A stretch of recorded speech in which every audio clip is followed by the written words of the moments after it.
सच्चिदानंद विग्रहं पूर्ण ब्रह्म परानंदमीशमालंदी वल्लभम.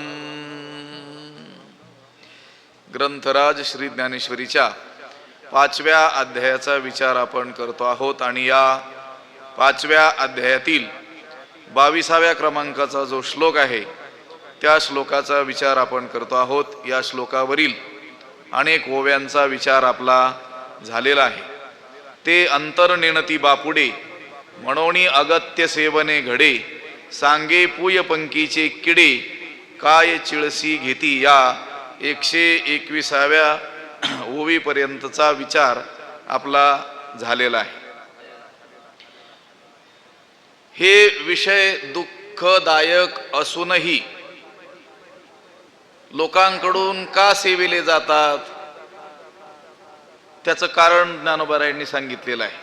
ते अंतर्नेणती बापुडे, हे बापुडे हे बिचारे लोक त्या विषयाच्या आतलं स्वरूप जाणत नाहीत.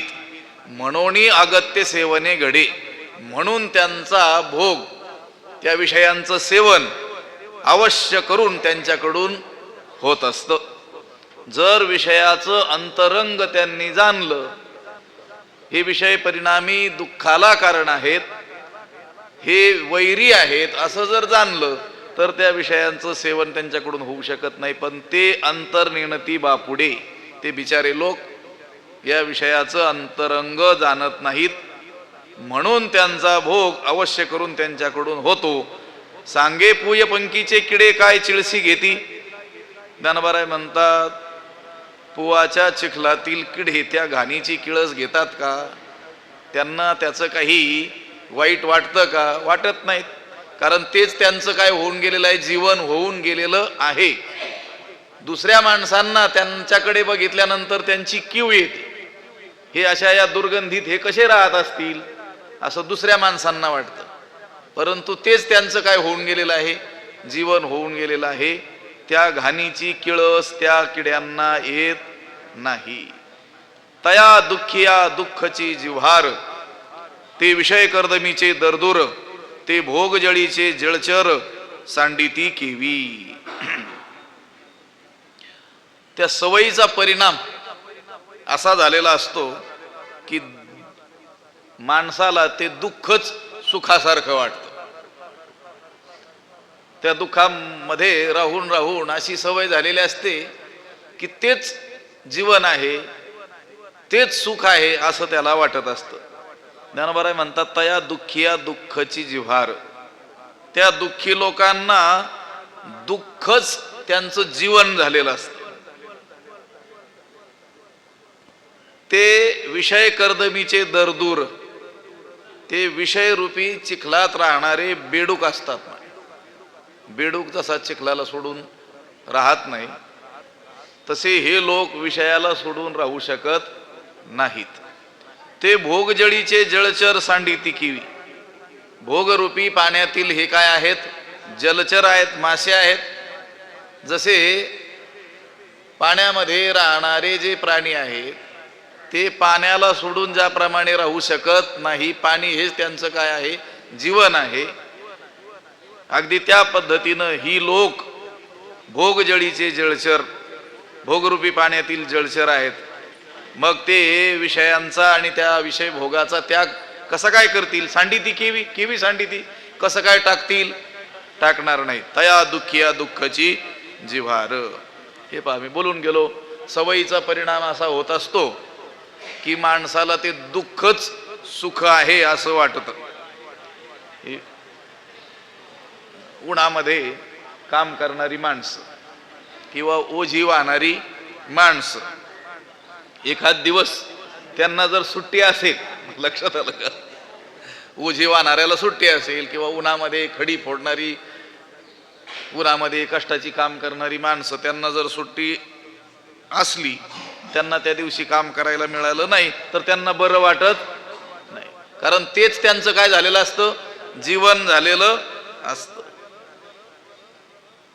ते विषय कर्दमीचे दरदूर, विषय रूपी चिखलात राहणारे हे बेडूकच आहेत म्हटले.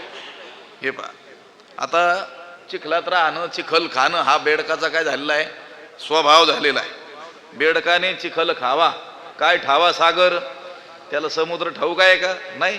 त्याने त्या डबक्यात राहून चिखल खावा हा त्याचा काय झालेला आहे स्वभाव. का कमलकंदा आणि दरदुरी नांदणूक एकीची घरी, परिपराग शिविजे भ्रमरी येरा चिखलूची उरे. कमलकंदा आणि दरदुरी, बेडूक आणि ते कमळाचं फूल दोन्ही देखील कुठे आहेत? एका ठिकाणीच आहेत. नांदणूक एकेची घरी, एकाच ठिकाणी. तिथंच त्यांचा काय झालाय जन्म झाला. त्या कमळाला पंकज शब्द आहे ना, पंके जातमिती पंकजा. हा पंक म्हणजे चिखल, त्याच्यातून निर्माण होतं म्हणून त्याला काय म्हणतात पंकज. हा देखील तिथंच काय झालेला आहे जन्माला आलेला आहे. कोण? बेडूक. परिपराग सेविजे भ्रमरी येरा चिखलूची उरे. पण त्या कमळ दळातील जे परागकण आहे त्यांचं सेवन कोण करतं? भ्रमर करतात, दुसरीकडून येऊन करतात. लक्षात आलं? ते तिथं राहतात का? नाही. ते दुसरीकडून येऊन त्या कमलकंदाचं काय करतात?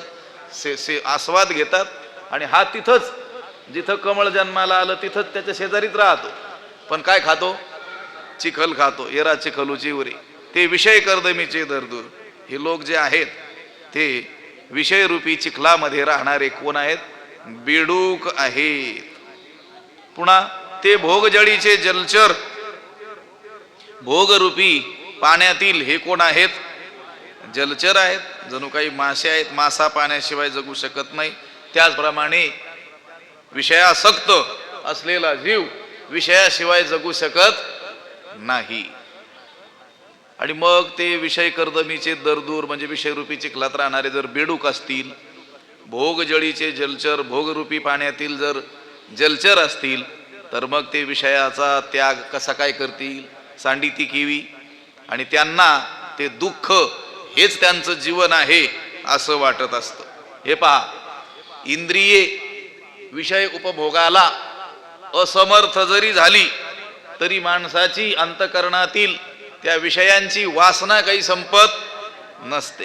हे इथं रूपकानं सांगितलेलं आहे ज्ञानोबरायांनी. जरी इंद्रिये आता त्या विषयांना उपभोगण्याला समर्थ राहिलेली नाही तरी देखील विषयांचा त्याग त्याच्याकडून घडत नाही. विषय चिंतन त्याच्याकडून सुटत नाही. अंतकरणात विषयाचं जे महत्व बसलेलं आहे ते काही त्याचं कमी होत नाही. हे रूपकानं सांगितलं. जसं तो बेडूक चिखलाला सोडून राहू शकत नाही आणि मासे जलचर हे पाण्याला सोडून राहू शकत नाही.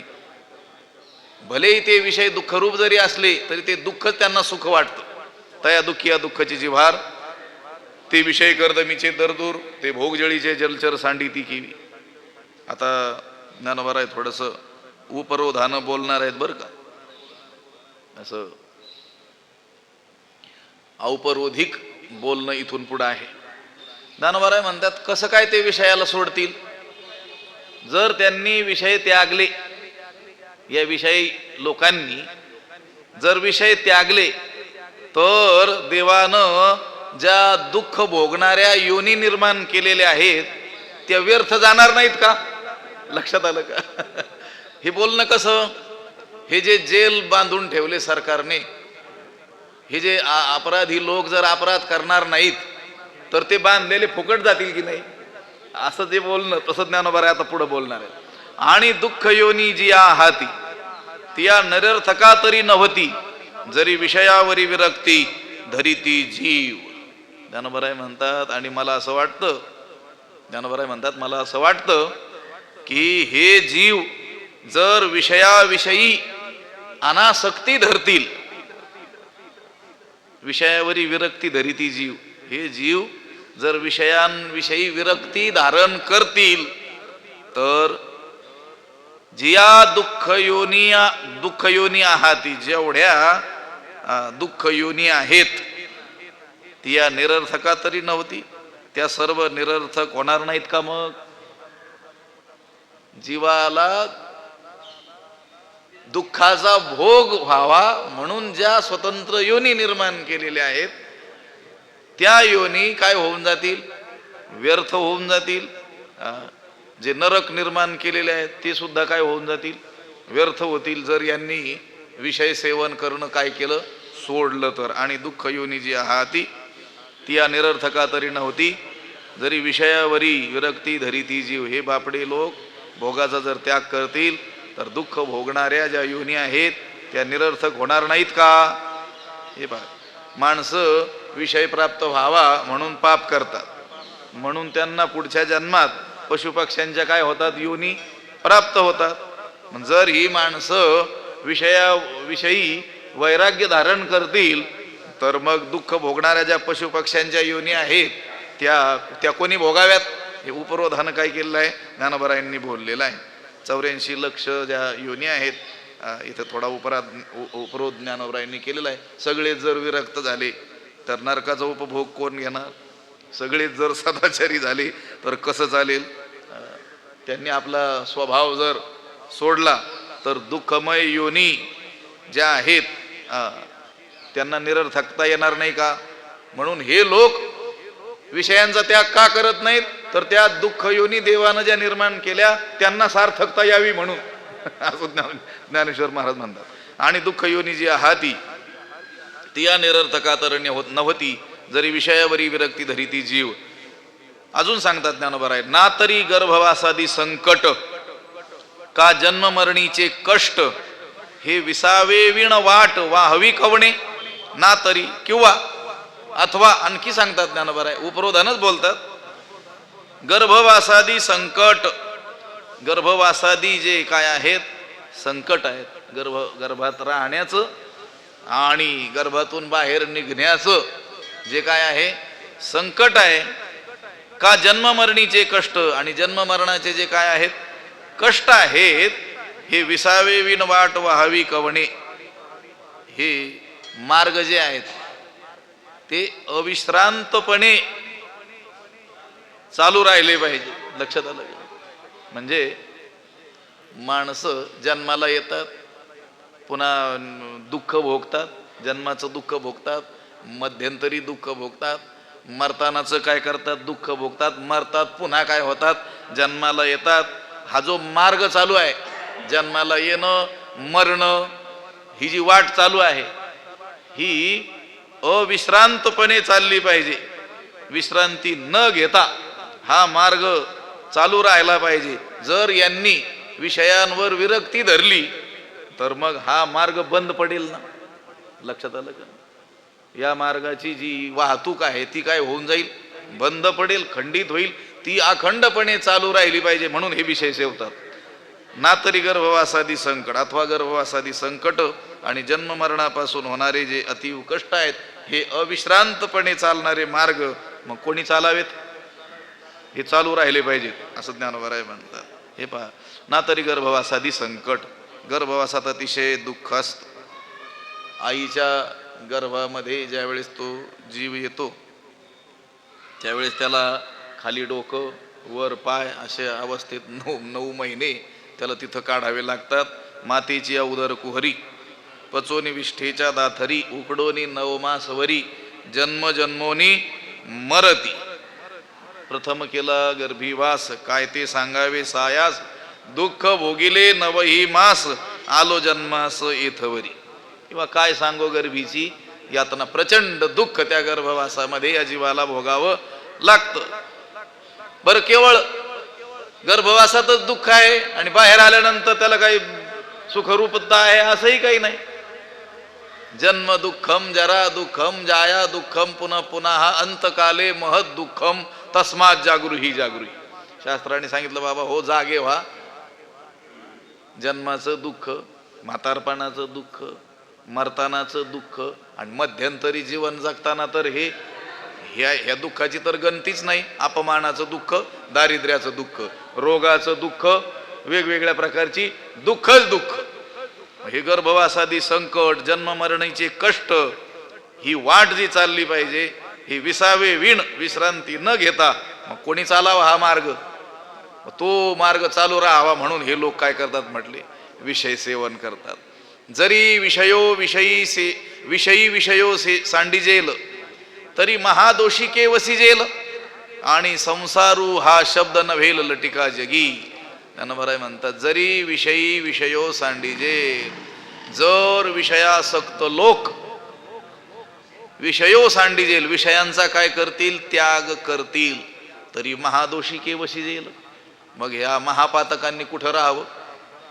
महादोष जे आहेत, महापातक जे आहेत, त्यांनी कुठं राहावं? मग जर यांनी काय केलं, हे विषय सांडले, विषय त्यागले, विषय सेवन करणं सोडलं या विषयी लोकांनी, तर मग महादोषी म्हणजे महापातकांनी, महादोषांना वस्ती स्थानच राहणार नाही.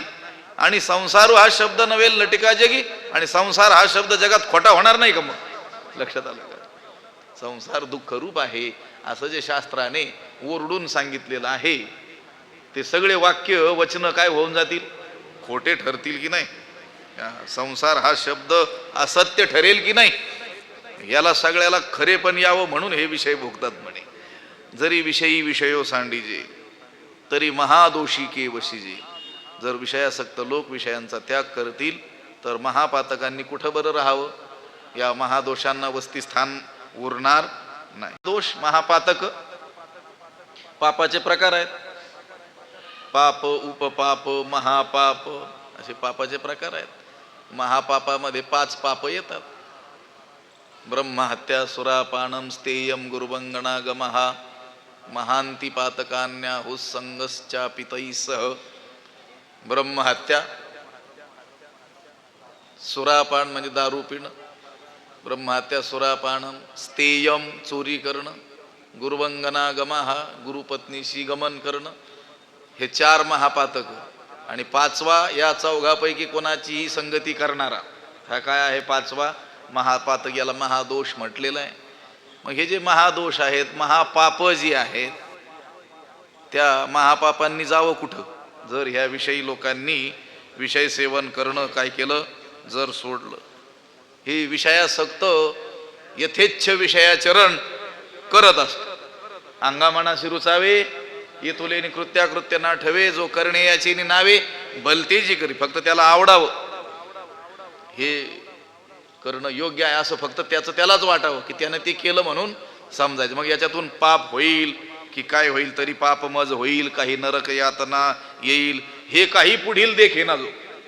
याने मला पाप होईल, नरकाला जावं लागेल, हे पुढचं काहीच पाहत नाही. ज्ञानेश्वर महाराज म्हणतात, यथेच्छ काय करत राहतो, विषयाचरण करत राहतो. मग अशा त्या विषयी पुरुषानं जर विषय टाकून दिले, तर मग हे महादोष जातील कुठं? त्यांना आश्रयस्थान उरेल का? उरणार नाही. आणि संसारू हा शब्द नव्हेल लटिका जगी, आणि संसार हा शब्द जगात खोटा होणार नाही का? संसरती इति संसारा, जो सरकतो, जो बदलतो, त्याला तर काय म्हटलेलं आहे? संसार म्हटलेलं आहे. मग यालाही नाव काय येऊन जाईल? परब्रह्मच नाव द्यावं लागेल मग या जगाला सुद्धा. लक्षात आलं का? हे जगत दुःखरूप आहे, हे जे शास्त्राने ओरडून सांगितलं ते सगळं काय होऊन जाईल? खोटं होईल की नाही? जरी विषयी विषय सांडिजेल, तरी महादोषी केवशीजेल, आणि संसार हा शब्द नव्हेल लटिका जगी. म्हणोनी अविद्या जात नाथिले, तेतीहीची साच दाविले, जी सुखबुद्धी घेतले विषय दुःख. म्हणोनी, म्हणून अविद्या जात नाथिले, ज्या लोकांनी विषयापासून होणार दुःखच सुख म्हणून स्वीकारलेलं आहे, त्यांनी अविद्यादिक जे आहेत, अज्ञानादिक जे आहेत, ते खरे करून दाखवलेले आहेत. म्हणून अविद्या जात नाथिले, ते तीहीची साच दाविले, जी सुखबुद्धी घेतले विषय दुःख. ज्यांनी सुखाच्या समजुतीनं, सुखबुद्धीनं विषय दुःख घेतलं, ज्यांनी सुखाच्या समजुतीनं, सुखबुद्धीनं विषय दुःख घेतलं, त्या विषय सक्त लोकांनीच जगातील खोटी आज्ञानं काय केली, खरी करून दाखवलेली आहेत. आता हे या लोकांना भ्रम आहे. लक्षात आलं का? म्हणजे खोट्याला खरं समजलं, आणि त्याला नित्य समजणं, जे असत्य आहे त्याला सत्य समजणं, जे दुःखरूप आहे त्यालाच सुखरूप समजणं, मिथ्याला सत्य समजणं, अधर्मालाच काय समजणं, धर्म समजणं, जे आहे वास्तवता त्याला नाही असं समजणं, जे नाही आहे त्याला काय समजणं, आहे असं समजणं. मुळात जे अज्ञान आहे त्या अज्ञानाला खरेपण यांच्यामुळं आलं, ह्या लोकांमुळं. म्हणून अविद्या जात नाथिले, तितीहीची साच दाविले. अविद्याधिक अज्ञानाधिक जे आहे ते त्यांनी काय केलं, खरं करून दाखवलं. हे पहा, अविद्या शब्दाचाच अर्थ आहे विद्यमान जी नाही तिलाच काय म्हणतात, अविद्या म्हणतात. अविद्या येणे नावे मी विद्यमानची नव्हे, हे अविद्याची स्वभावे सांगत असे. ज्ञानोबा म्हणतात अमृतानुभवामध्ये त्यांनी सांगितलं, अविद्या शब्दातच सांगितलं गेलंय की जी विद्यमान नाही तिलाच काय म्हणतात, अविद्या. अहो मग जी विद्यमान नाही ती अविद्या ह्या जगत प्रपंचाला कसं काय निर्माण करते, अविद्येचं हे कार्य मग कशी काय निर्माण करते ती दाखवते. आता हे जगत हा प्रपंच कुणाचं कार्य आहे, अविद्येचं कार्य. आणि अविद्या शब्दाचा अर्थच काय, जी विद्यमान नाही तीच काय, अविद्या. मग अविद्यात जर सत्य नसेल तर तिचं कार्य असलेलं हे जगत, हे प्रपंच, हे विषय ते सत्य कसे काय असतील. मूळ अज्ञानाची तवलटिकी, मूळ जे अज्ञान आहे तेच काय आहे, मूळतः खोट आहे. मातयाचे कार्य हे केतुके, मग त्याचं कार्य असलेलं हे जगत ते खरं कसं असेल.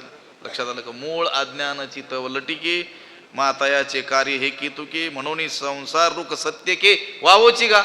हा संसार वृक्ष खरा तरी कसा असेल, वाव व्यर्थच आहे तो. कारण तो ज्या अविद्येचं कार्य आहे तीच मुळात काय आहे, असत्य आहे. वेदांत शास्त्र हे काय मानतं, जगत हे अज्ञानातून अविद्येतून प्रकट होतं असं सांगतं.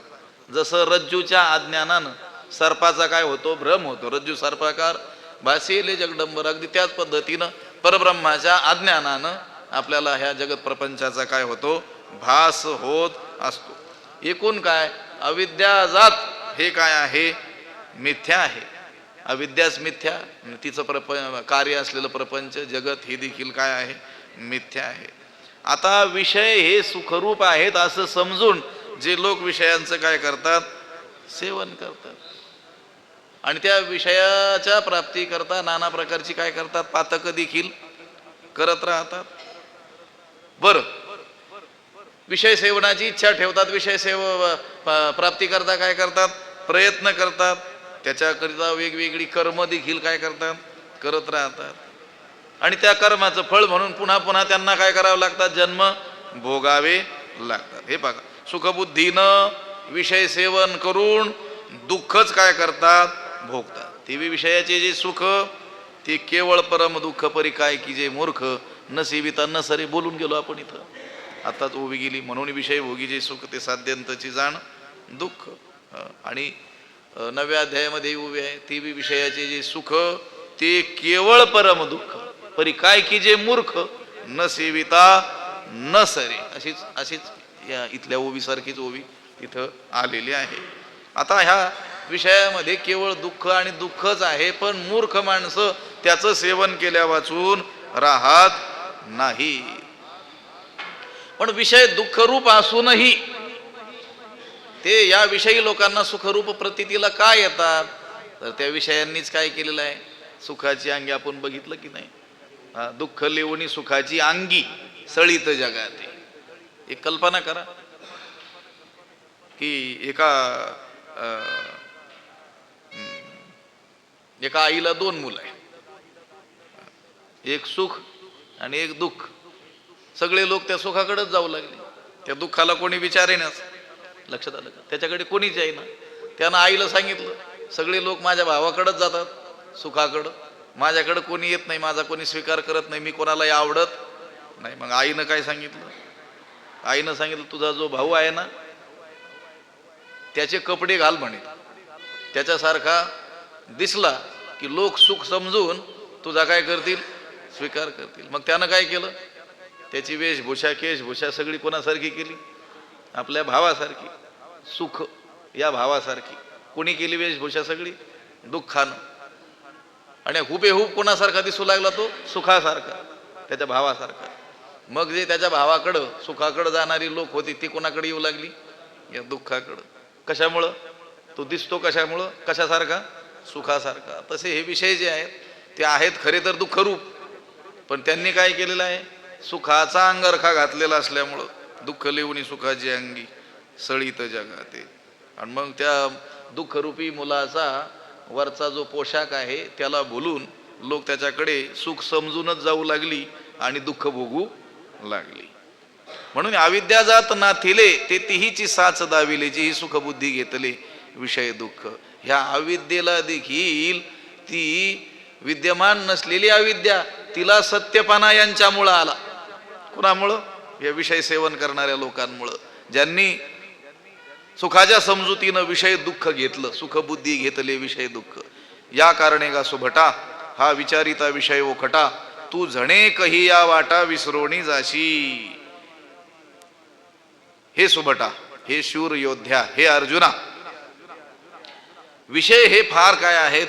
वाईट आहेत. या कारणे गा सुभटा हा विचारिता विषय ओखटा.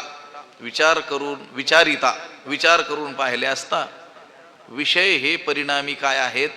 वाईट आहेत, ओखटे आहेत. म्हणून अर्जुना तू झणे कही या वाटा विसरून जाशी. तू चुकून कधीतरी या विषयांच्या मार्गाने जाशील, पण जाऊ नकोस. पण तू त्या मार्गाने जाऊ नकोस. हे विषय अत्यंत काय आहेत? वाईट आहेत, परिणामी वाईट आहेत. या राजसुखाबद्दल बोलताना म्हटले की नाही, अगोदर सुरुवातीला अमृताप्रमाणे गोड, परिणामे विषमीव, पण त्याचा परिणाम विषाप्रमाणे वाईट आहे. अगदी हे विषय तसेच आहेत. या कारणे गा सुभटा हा विचारिता विषय ओखटा. विषय वाईट आहेत, ओखटे आहेत, पण हे कधी कळेल? विचारिता, विचार केला तर. म्हणून अर्जुना विचार करून पाहिलं असता विषय हे वाईट आहेत, म्हणून तू चुकून या विषयांच्या मार्गाने कधी जाशील, पण तसा जाऊ नकोस. तू झणे कही या वाटा विसरोणी जाशी. विसरोणी म्हणजे हे विषय दुःख रूप आहेत, हे विसरून तू या वाटेनं जाशील, पण तसा जाऊ नकोस. विचार केला तर हे विषय काय आहेत? अत्यंत ओखटे आहेत. विषय हे अनित्य आहेत, दुःखरूप आहेत, अनेक जन्माला काय आहेत? कारणीभूत आहेत. वरून कसे दिसतात? ते मनोहर दिसतात, सुखरूप दिसतात. म्हणून तू या मार्गाने जाशील, पण तसा जाऊ नकोस. विचार केला तर हे विषय काय आहेत? ओखटे आहेत, अत्यंत वाईट आहेत. विषय 3 अक्षर आहेत, आणि विष किती अक्षर आहेत? 2 अक्षर आहेत. विषम एकाकिनम हंती. विष जर सेवन केलं तर त्या एका देहाचा काय होतो? नाश होतो. लक्षात आलं का? विष जर पेलं तर ते विष मारील, एकदाच मारील. विषय जन्मजन्मनी, पण विषय हे पुन्हा पुन्हा जन्माला लावतील आणि पुन्हा पुन्हा काय करतील? मारतील. आणि आणखी एक फरक आहे, विष पिलं तर मारील, विषय केवळ त्यांचा विचार केला तरी मारतील. लक्षात आलं का? विषय त्याचं जर चिंतन केलं तरी देखील काय करतील? ते सर्वनाशापर्यंत आपल्याला घेऊन जातील. विषापेक्षा भयंकर हे कोण आहेत? विषय आहेत. म्हणून या कारणे गा सुभटा हा विचारिता विषय ओखटा तू झणे कैया वाटा विसरोणी जाशी. विचार करून पाहिला असता हे विषय अत्यंत वाईट आहेत. म्हणून अर्जुना तू चुकून कधीतरी या मार्गाने, विषयाच्या मार्गाने जाशील, पण तसा काही जाऊ नकोस. पै याते विरक्त पुरुष तेजी तिका जैसे विष निराशातया दुःख दाविले नावडे. पै याते विरक्त पुरुष तेजी तिका जैसे विष निराशातया दुःख दाविले नावडे. ज्याप्रमाणे हे पहा, ज्याला जगण्याची इच्छा आहे ते काय करतात? विषाचा त्याग करतात. विषाचा स्वीकार करत नाहीत. विषाचा स्वीकार कोण करतं? ज्याला जगण्याची इच्छा राहिलेली नाही. ज्याला जगण्याची इच्छा आहे ते विषाचा काय करतात? त्याग करतात. त्याप्रमाणे विरक्त पुरुष या विषयांचा काय करतात? त्याग करतात. का बरं? कारण त्यांना त्या विषयामध्ये दुःख दडलेलं दिसत असतं. विषयात दुःख त्यांना दिसत असतं, म्हणून विषय त्यांना आवडत नाही. पण कोणाला? विरक्त पुरुषाला. पै याते विरक्त पुरुष तेजिती का जैसे विष. विरक्त पुरुष हे विषय सुखाला विष आहे असं मानूनच त्याचा काय करतात, त्याग करतात. आणि निराशा ते निरिच्छा असल्यामुळं वैषयिक सुखरूपी जे दुःख त्यांना आवडत नाही. कारण विषय म्हणजे हे काय आहे, सुख वरून सुखरूप वाटणारं काय आहे, खरं दुःखच आहे. निराशातया दुःख दाविले नावडे. ती निरिच्छा असल्यानं वैषयिक सुखाचं दुःख त्यांना आवडतच नाही. ज्यांना विषयाचं दुःख रूपत्व अनित्यत्व हे अपरोक्षपणानं पटलेलं आहे, कळालेलं आहे, त्यांच्या साक्षात अनुभवाला आलेला आहे. ज्यांना अपरोक्षतेनं हे समजलेलं आहे की विषय हे अनित्य आहेत, विषय काय आहेत, दुःखरूप आहेत, ते लोक त्यांना विषय प्राप्त झाले तरी देखील त्याचं सेवन करत नाहीत. तैसे ऐहिकीचे का स्वर्गीचे भोग पायिक झाली या इच्छेचे परिभोगावे हे न रुचे मना माझी. मनामध्ये सुद्धा या विषयांचा भोग घ्यावा असं त्यांना वाटत नाही. हे भक्त ऐसे जाना जे देही गेले आशापाश निवारोणी. विषयाचा ज्याप्रमाणे मनुष्य त्याग करतो त्याप्रमाणे हे विरक्त पुरुष विषयांचा काय करतात, त्याग करतात. पै ते विरक्त पुरुष तेजिती का जैसे विख निराशातया दुःख दाविले नावडे. पूर्वीच्या काळी मोठमोठ्या राजे लोकांनी या प्रपंचाचा काय केला, त्याग केला. प्रपंची जरी सुख जोडे तरी सेविती का गिरीकडे. राज्य टाकून गेले थोडे ते काय वेडे म्हणावे. प्राप्त असलेलं राज्य सोडून वनामध्ये डोंगरामध्ये जे जाऊन बसले पूर्वीच्या काळातील जे सम्राट लोक, ते काय वेडे होते का. भर्तृहरीने राज्य टाकिले तेणे गोर खाते पुसिले. भर्तृहरीनं राज्याचा काय केला, त्याग केला. आणि त्याने गोरक्षनाथांना विचारलं, माझ्यासारखं राज्य टाकून या योग मार्गाने आतापर्यंत किती लोक गेलेले आहेत. भर्तृहरीने राज्य टाकिले तेणे गोर खाते पुसिले. राज्य टाकूनी मुंडी झाले कित्येक गेले भूपती. किती भूपती या पृथ्वीचे मालक राजे संन्यासी किती झाले. त्यावेळेस गोरक्षनाथांनी सांगितलं, मग गोरक्षनाथ बोलती 99 कोटी भूपती इतर जणांची नाही गणती योगाप्रती निघाले. 99 कोटी राजे लोकांनी आतापर्यंत राज्याचा स्त्री धन पुत्राधिकांचा त्याग करून वनाचा मार्ग धरला. ते म्हटले इतरांची गणती नाही. राजे लोक किती गेले, तुझ्यासारखे 99 कोटी लोक आतापर्यंत या मार्गाने निघालेले आहेत. म्हणजे प्राप्त असलेल्या विषयांचा सुद्धा त्यांनी काय केला, त्याग केला. विषय प्राप्ती करता तर प्रयत्नच नाही, कारण त्यांना या विषयाचं अंतरंग कळालेलं आहे. पैयाते विरक्त पुरुष तेजिती का जैसे विष निराशातया दुःख दाविले नावडे. पुंडलिक वरदा हरिविठ्ठल श्री ज्ञानदेव तुकाराम पंढरीनाथ भगवा माऊली ज्ञानेश्वर महाराज वरदा हरिविठ्ठल श्री ज्ञानदेव पंढरीनाथ भगवा माऊली ज्ञानेश्वर महाराज. आता विश्वात्मके देवे येणे वाग्यज्ञे तोषावे तोषोणी मज द्यावे पसाय दान हे. जे खळांची व्यंकटी सांडो तया सत्कर्मी रती वाढो. भूता परस्परे पडो मैत्र जीवांचे दुरितांचे तिमिर जावो. विश्व स्वधर्म सूर्ये पाहो जो जे वांछील तो तेला हो प्राणी जात.